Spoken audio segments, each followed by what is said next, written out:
আসসালামু আলাইকুম। আমি কিন্তু ইউটিউব চ্যানেলে ফার্স্ট একটি ভিডিও ছেড়ে দিয়েছি। আমি দ্বিতীয় ভিডিওটা ছাড়ছি পার্ট 2। সেটা হচ্ছে আমি যেদিন বাহিরে যাই, মানে ওই ভিডিওটা করার দিন যেদিন আমি বাহিরে যাই, সেদিন যাওয়ার আগে যে কাজগুলো ছিল সেগুলো করে নিচ্ছিলাম। প্রতিদিন আমি আমাদের অপরাজিতা গাছ থেকে অনেক অনেক ফুল নিয়ে থাকি। তো মাশাআল্লাহ এত ফুল আসে যা বলার মতো না। তো এখান থেকে যতটুকু সম্ভব ছিল ততটুকু ফুল নিয়ে নিই। তো ফুল নেওয়ার মধ্যে মনে হলো যে গাছে একটু সবজি ছিল, দেখে এই দেখুন 2 কালারের বেগুন, মানে একটা বেগুনের মধ্যে 2 কালার। হ্যাঁ, বেগুনটা কিন্তু সত্যি খেতে অনেক মজার। শহরের মধ্যে দেখাচ্ছিলাম যে শহরের মধ্যে দেখুন চাইলে একটু কৃষি করে খাওয়া যায়। আসলে নিজের গাছের শাক সবজিগুলো এমনিতেও অনেক অমৃত মনে হয়, কারণ এগুলোর মধ্যে তো তেমন সার দেওয়া হয় না। দেখা যায় যে গাছটা অনেক কষ্টের মধ্যে ফল দিয়ে থাকে, বা আমরা আশাবাদী না যে এটা থেকে আমরা ফল খাবো কিন্তু বা সবজি খাবো, ফলন হবে, কিন্তু তারপরেও ফলন হলে অনেক ভালো লাগে। সারটার ছাড়াই এটা হয়েছে। তো এখান থেকে আমি বরবটি নিচ্ছিলাম আর দেখাচ্ছিলাম যে শহরের পাশে আমাদের বাসা, কিন্তু দেখুন কি সুন্দর গাছে সবজি দিয়েছে। তো বরবটিটা নিয়ে রাখার সময় আমি আমার মাকে বলছিলাম যে আম্মু, আমি যতটুকু পেরেছি নিয়েছি, বাকিগুলো তুমি নিয়ে নিও। নয়নতারা ফুল দেখছিলাম আর দেখাচ্ছিলাম যে বেগুনগুলো দেখুন কি সুন্দর হয়েছে। মানে তার মধ্যে আমি নিজেকে একটু দেখিয়ে নিয়েছি যে একটু পরে আমি যাব বাহিরে। তো এই তো ফুল গাছ বারবার দেখাচ্ছিলাম, আরও অনেক ফুল ছিল, মানে আমি ফুল আজকে মনে হচ্ছিল যে পেরে শেষ করতে পারবো না। মানে মাশাল্লাহ, আল্লাহর বরকত, আল্লাহ দিয়েছে। আমরা কিন্তু তেমন সার দিই নাই, তেমন কোনো ওষুধ মেডিসিন কিছু দেওয়া হয় নাই গাছের যেগুলো থাকে, তারপরেও ফলন অনেক ভালো হয়েছে।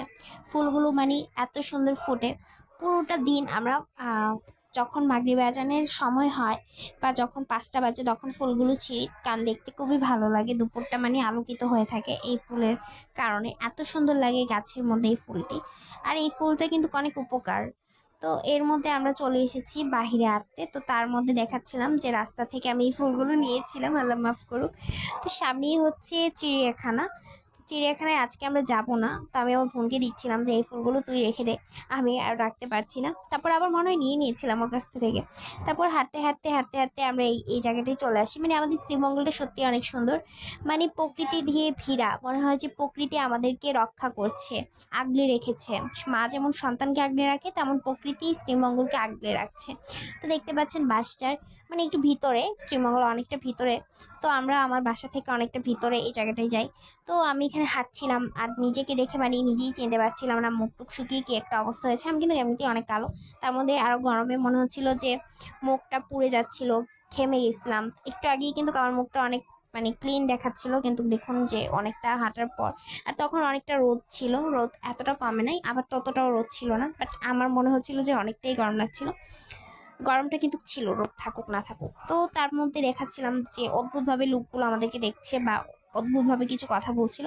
জানি না ওরা আমাদেরকে নিয়ে কি মন্তব্য করেছে না করেনি, কিছু বুঝতে পারছিলাম না ওদের কথা, কিন্তু মনে হচ্ছিল যে একটু একটু করছিল। যাই হোক, আমার শুরুতেই আমি এটা বলি, ভিডিও বা ক্যামেরা দেখলে অনেকেই এখন কেন জানি বাজে মন্তব্য করে, আমি জানি না কেন করে বা ওদের কী সমস্যা। তো একটু একটু ভয় লাগছিল। যে জায়গাটায় ঢুকেছি এদিকে আর কোনো মানুষজন ছিল না, আর এখানে অনেক এমন এমন মানুষরা ছিল যাদেরকে ভয় পাওয়ার মতো। তো যাই হোক, ওরা আমাদের কোনো কিছু বলেনি বা আমরা ওদেরকে কোনো কিছু বলিনি, আমরা সোজা হাঁটছিলাম। তো তার মধ্যে দেখছিলাম যে সবাই কেমন জানি, এখানের মানুষজনদেরকে দেখছিলাম যে সবাই সবার বাসার মধ্যে অনেক গাছ লাগিয়েছে। যদি আমরা শহরের মানুষগুলো এরকম হতাম, আসলে শহরের মধ্যে সবাই অল্পতম জায়গা কিনে, যেটার মধ্যে সম্ভব হয় না